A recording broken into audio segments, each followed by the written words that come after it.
Why would you jump out of a perfectly good airplane? Well, for this woman, the door was open and she just took the leap. But she did more than that. She was a nail tech. Her husband had left her. She had no insurance. She had to earn her keep. And now she was facing breast cancer. But once she went through the rows, she promised Dr. Melillo that she would pay her back someday. And she has. Hundreds of thousands of dollars this woman has raised by jumping out of an airplane, and she invites you to do it too.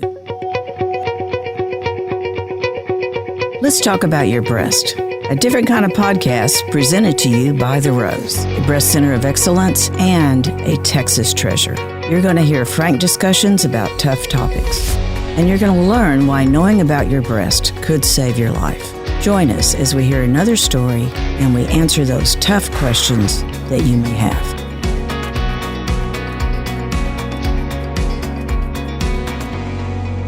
Hi, I'm Dorothy Gibbons, and I'm the CEO and co-founder of the Rose Breast Imaging Center of Excellence. We're here to talk about your breast and to bring you information on all different kinds of subjects that could have anything to do with your breast. Today we have with us a really remarkable woman who has done some things that I don't think many of us will ever try. She's a skydiver. She's a national and state award-winning skydiver with different jumps and different competition.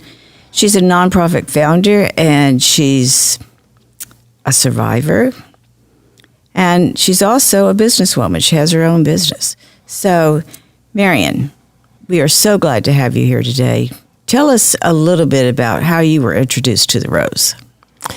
Well, I got breast cancer and I didn't have any insurance. And it was at a time in my life when I was single, newly divorced, and couldn't afford insurance. And I got the mammogram that I got that diagnosed me was a free mammogram. And I was pretty surprised to even get a free mammogram. But then I found out about the Rose, and then I found that the Rose would help me without insurance. And they did. And it was amazing. And I told them that I was going to pay them back for helping me. And so that's what I did. Well, I remember the story of you telling Dixie that Dr. Melillo that you're going to pay her back after you would ask her, how do you do this? And she said, oh, people donate. And then Dr. Melillo kind of patted you and said, sure, when you win the lotto, I'll be watching for that. Yes, she did. She certainly never expected you or your organization to do anything like you've already done. So you were divorced. That was a life-changing event so you didn't have insurance anymore, but you come with a history in your family of breast cancer. I mean, you'd been pretty faithful about getting your mammograms until then. Yes, I got a mammogram every year since I was 35 years old because my mother had breast cancer. And on that particular year, which was 2008, I didn't get a mammogram because I didn't think I could afford it. And one of my clients told me that she had gotten a free mammogram appointment, and I said, give me the phone number. And I got one of the last appointments left. Yes. And that was a miracle. But I was just apologizing to everybody. I'm sorry, I don't have any insurance. They said, that's okay. That's what we're here for. Mm-hmm. So it was And you amazing. didn't expect the Rose to look like it did. I mean, you heard free clinic. Or you heard oh gosh, I thought I was going to be sitting outside on the sidewalk, standing in line or something, in front of in a shopping center, And I drove up to the Rose, and it was a beautiful place, 2-story with beautiful foyer and granite. I guess they're granite floors or whatever kind of shiny floors. Shiny. And they took care of me in 20 minutes, and I didn't have to wait all day. That's one of the things we really strive for. And we really strive to make sure that whether you're insured or uninsured, it really makes no difference. Doctors don't know who they're caring for, and we try not to make a big deal out of it. You sign in. Yes, I was treated with dignity and respect, and that was the biggest thing for me at that time, because I was really ashamed that I didn't have insurance. Oh, yes. I'd had it all my life. It's a hard time, and it's hard to ask for help. It's hard to know that you're going to have to ask for help. Yes, and no one had ever helped me like that before. So you were diagnosed, and then our navigators got you into treatment. Mm-hmm. And tell us just a little bit about your treatment. I had to have a biopsy, and that came back positive. And then I had to have a lumpectomy, and Dr. Melillo did that. And when she told me about my positive biopsy, that's when I told her I was going to pay her back. Mm-hmm. I was absolutely amazed. I said, "Who started this place?" And she says, "Me and another lady started this place." And I was just amazed. The Rose is an amazing place. It really, really is. You were so surprised that we had those kind of programs. I can remember you saying, "This can't be. This doesn't work like this. This isn't how the world is," And you were just so grateful, as most of our sponsored ladies are. Mm-hmm. So you went through your treatment. You had the lumpectomy. You had radiation therapy, and you're good to go. I know that you've continued with your annual mammograms. But what you've done that many of our sponsored ladies never have the ability to, or whatever it was that moved you in this direction, you've given back to the Rose more than one time over, many times. Mm-hmm. And you started Jump for the Rose. Before my surgery, I had plans to go out to California and attend a all-women's skydiving jump. And it was called Jump for the Cause. And it was for breast cancer. And I had gone out there, and I wasn't on that jump, but I was there, and I was able to watch some of the ladies come in. And I was very inspired by the lady that organized it. And she told the ladies there, the jumpers there, that this was going to be the last year she was going to do it. She had done it for several years. And for them to go to their own states and start their own Jump for the Cause in their state. So after my surgery was over, I only had a couple of stitches, so I only missed one weekend of skydiving. And so then I got, back to skydiving, and I told one of the girls I was jumping with, I said, "I'd like to start something like Jump for the Cause, but I want to call it Jump for the Rose." And I told her what had happened and what the Rose had done for me, and she just was all over it. So pretty soon I had a pretty big group of ladies that wanted to do that. So we had an event in October of that year, and that was 2010. And we had a lot of ladies came out, and we achieved a skydiving record on that day. And everybody loved it, and I thought, okay, well, this was fun. They kept saying, "Let's do it again." And I wasn't expecting to do it again. I thought one and done, But now it's been every year, every October, we have Jump for the Rose, and it's gotten to be a kind of a tradition, and it's known worldwide. And one of the things that we do is we have a raffle, and we sell raffle tickets worldwide. And last year, the winner of our big raffle last year was in Romania. Yeah, and it's just gotten, the Jump for the Rose has a life of its own now. Mm-hmm. It's taken off. It's got so many people who expect it and want to help, and it's like I say, it's been like raising a child, and it's been very satisfying and rewarding for me. And this whole experience has been really, have to say sometimes that breast cancer is the best thing that ever happened to me. Oh, yes. To start an organization from scratch and to see it grow like it has. That first check was like $11,600 that you brought us that year. $11,329 and some odd cents. And then the largest check you brought us was $76,000. And so today, with 10, 11 jumps under. Actually, we've had 13 events. No, we've had 12 events. I'm sorry. And with those 12 events, we have raised over $302,000. So you've certainly given back to the Rose, and you've certainly helped a lot of women who were in the same spot you were, have mammograms or ultrasounds or biopsies. That money has meant so much to our overall fundraising, but especially because we tell your story, and then you tell your story, and then women who would never have even thought that about having their mammogram come to us because they're uninsured. They don't think that way. Right. So you've done a great job of telling folks that there is somewhere they could go, and being so open with your own story.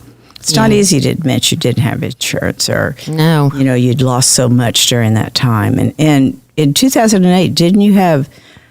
Was it that when Ike came through and you also were dealing with? Oh yeah, and my home had been damaged and I had to move, and that was a strain on my finances. Oh, absolutely, yeah. And then on top of that, to get breast cancer, it was like, really? So you talked a little bit about Jump for the Rose being international. Did you ever think that was what was going to happen to it? Did you dream that big? Is this something that you really thought would go on? Well, in the beginning, I never would have dreamed it. But as things started happening yearly, we started having write-ups in magazines in other countries talking about Jump for the Rose. And pictures, I had a wonderful photographer who was world famous for pictures and making movies and skydiving scenes in movies. And he got some of my pictures in a magazine in Italy and another one down in South America. And so we still are now, and got people all over the world that come to our Facebook page and get information. You have how many jumps? I was trying to remember how you say it. I've got 2,342 jumps. And you've been an instructor for a while. You've shown people how to I was do a this. I was a skydiving coach and helped people who had gotten their license, and when they're first starting out, showed them how to fly their bodies, because that's what we do, is we fly our body. And one time you said to me that every time you jump, you're having to save your life. Oh, yes. And I always thought how appropriate for Jump for the Rose, because what you're doing is helping to save other lives. Mm-hmm. So now tell us what goes on at the event. I mean, people come, there's a raffle, but there's other things that are happening through the whole weekend. Well, we've got people that come from other parts of the states, other states, and they are what we call load organizers. And they will gather people together and decide, and they come up with a really fun way to do a jump. And there might be 4 people in the jump, or there might be 30 people in the jump. And they practice everything on the ground, and it's a lot of fun to watch them, because they're doing the jump on the ground. I move it around, and we call it dirt diving. So they're dirt diving, and then they go up and they skydive it. And we've got T-shirts and jerseys that are designed each year for the event, and we'll have people there that have that all set up to sell those. We'll be selling raffle tickets, and we've got some interesting raffle items that are being donated. We've got lots of good swag and stuff to give away for our donation, and just mainly Jump for the Rose will be selling raffle tickets. Right, but people also have an opportunity to do a tandem dive. It's a perfect opportunity for anyone who's never jumped before to come and experience a tandem skydive. That's when you're strapped to a very, very knowledgeable skydiving instructor who will take you on a ride. And I know you were with me when I did the tandem. Yes. Yes, so you were right beside me. And I remember that was the most fun day I had ever had up till then. It was incredible. And they take you through all the training or here's what you need to do, here's when you need to do it, And I was so good. I knew I think you were the one that told me, keep smiling, otherwise your cheeks will go up and down, up and down, up and down. And I was so good about how you said to hold your legs and all those kind of things. But I remember the guy saying, now when we hit so many thousand feet, you need to pull the ripcord. The ripcord. So I was really enjoying it. And then all of a sudden I felt the parachute thing come out, and I went, oh, I forgot that part. I mean, it was just, of course, they never let you do it by yourself, but it was just a wonderful experience. And I would encourage anybody to do this at least once, just to have that experience. Of course, I got teased a lot about why would I jump out of a perfectly good airplane. You said I was going to be asked. I cannot tell you how many people said, are you kidding? Why would you do that? But it's an exciting, fun day, and you get to try something different. Besides, all of that is going to raise this money for women. It's a very unique organization. Yeah. The reason you jump out of a perfectly good airplane is because the door was open. That is true. Yeah, and I jumped down at Skydive Spaceland. It's in Rose Sharon, south of Houston. It's an excellent place to go and do your first tandem jump. I think one of the things that stunned me when I went the first time was that the skydivers pack their own parachute. Oh, yeah. You really have to be pretty confident to know that you've packed it right and trust that it's going to open. And, there's so many different facets to this that I don't think, people who have never done it would even consider. It's back to that thing of taking care of your own parachute and knowing that you are saving your life every time. You are having to do certain things to be sure you make it through that whole thing. It's just right. It's so similar to a breast cancer journey. You had to pack your own parachute to get through it. Yes. Yeah. And it was just like the one time I packed it wrong, and when it opened up, I looked at it and said, "Oh, I think I remember when I did that." And then I pulled my the cord to get rid of it, and then that pulled my reserve. So we've always got a reserve. When we pack our own parachutes, we know that we have a reserve, and it will be there if we need it. And it's packed by someone who is very, very good at it. Makes sense. Yeah. Makes sense. So when you were going through your breast cancer treatment, after it, who was the one that helped you have that reserve parachute? Who was your support? Oh, Barbara above and beyond anyone else. So you're single, you didn't have the family around you? No, I didn't really have anybody, and Barbara is still my best friend. What can we do when someone's going through breast cancer? Was there anything super special she did that just let you know you were going to get through this, just being there? Just being there and knowing that I had someone who would be there for me in all ways. She encouraged me to skydive. And skydiving got me through the whole thing, I think, also because it kept my mind busy. Instead, I didn't dwell on the fact that I had the disease. I was busy thinking about other things and worrying about when I was going to get to go jump again. Yes. And so that kept you moving. You didn't... I'm sure you found yourself in some low spots at times. but you had this bigger goal. You had something you had to get done. Yes, that's exactly. It was having a bigger goal. That's what it was. Mm-hmm. Yeah, that's a great way to put it. So now 12 years afterwards, how do you keep your motivation up? How do you keep your energy up to go and do this every single year? Oh gosh, sometimes it's hard, but I take a real good break, after the event is over every October. And then some people will start asking questions about, well, what are we going to do this year, and what's going to be there, and and it just kind of builds up. And as we get closer to the event, it gets easier.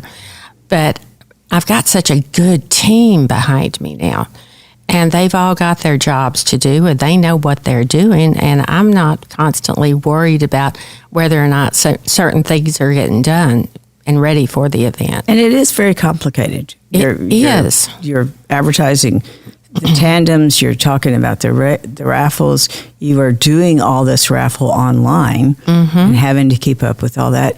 But I think the most remarkable thing, besides an amazing amount of money you've raised, is that it's an all-volunteer organization. Yes, nobody gets paid. Nobody gets paid. So how do you find these volunteers? How do you find these wonderful people? They just kind of come to me. I recognize the quality. I think it's a gift I've got. I can recognize a quality in some person, in a person that expresses an interest.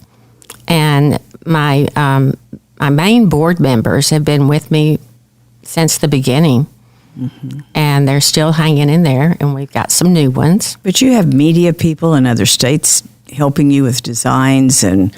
Oh, gosh.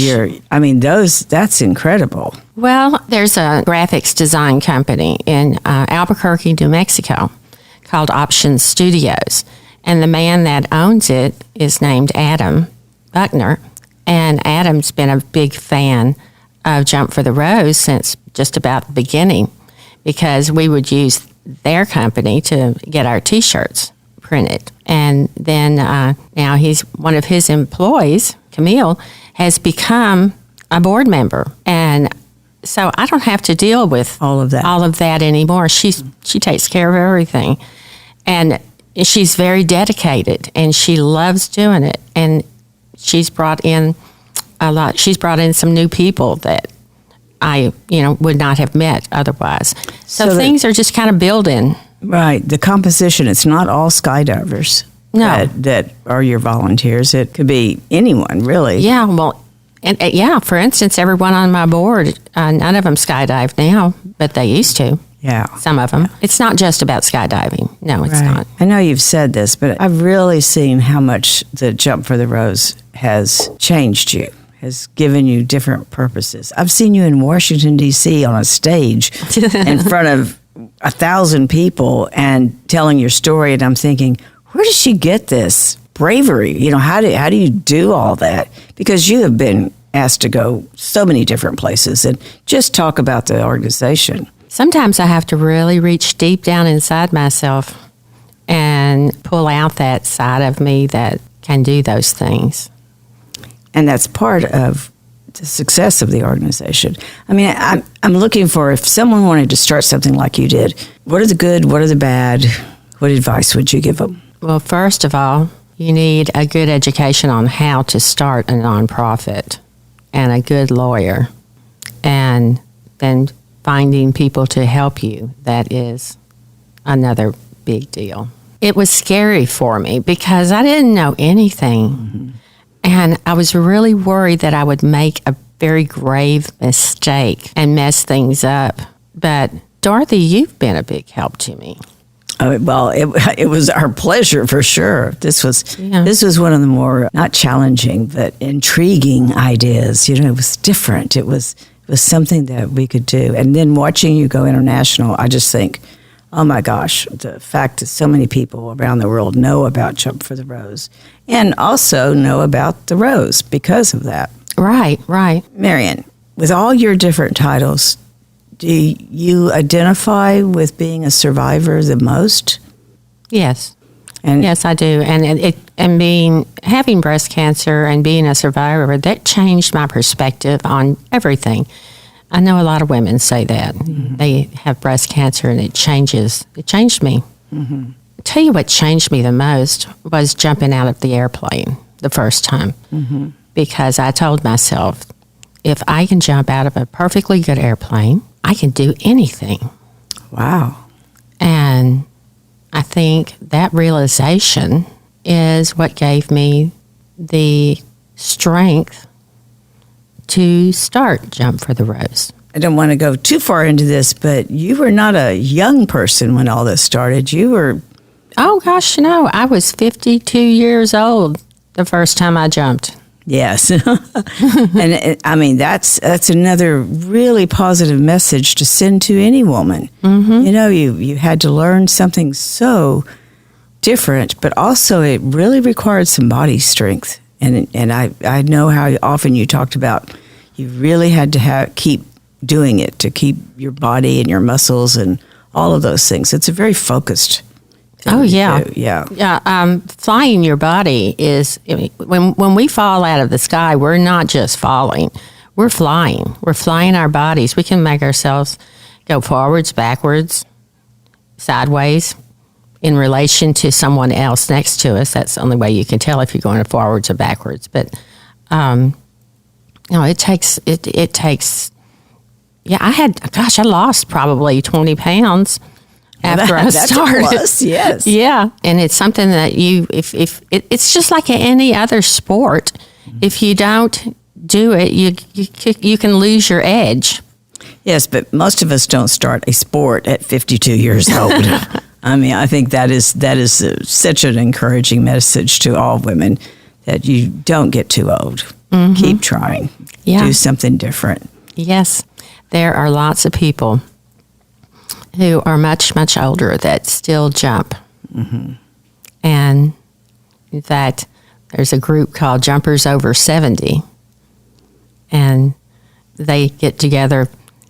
They have come to my event before. Jumpers Over 70. And there's some over 80. There's another one, a group called Jumpers Over 80. So if anyone wants to have this experience, if it's on your bucket list, you can go to the Rose and you can see when Marian has this. It's always in October, and there's all kind of things that you can do, and it's really, really a fun thing. And it's also raising money that's going to save lives. So thank you, Marian, for being with us today and for all of your encouragement. You know, people think starting a nonprofit is either overwhelming or it's very easy. You know, you've shown us that it's somewhere in between. Yes, yes. But it certainly has given you a whole different purpose and meaning in life. Yeah, it certainly did. And I'm grateful that I've had the chance to do it. Oh, and we are too. And so are hundreds of women that you've helped to sponsor for services. Thank you on behalf of them. Thank you very much. And we just appreciate you and thank you for spending the time with us today. So until we meet again, we'll come back in a little while and talk about your breast. Thank you, Dorothy. Thank you for joining us today on Let's Talk About Your Breasts. This podcast is produced by Freddie Cruz Creative Works and brought to you by The Rose. Visit therose.org to learn more about our organization. Subscribe to our podcast, share episodes with friends, and join the conversation on social media using hashtag Let's Talk About Your Breasts. We welcome your feedback and suggestions. Consider supporting The Rose. Your gift can make the difference to a person in need. And remember, self-care is not selfish, it's essential.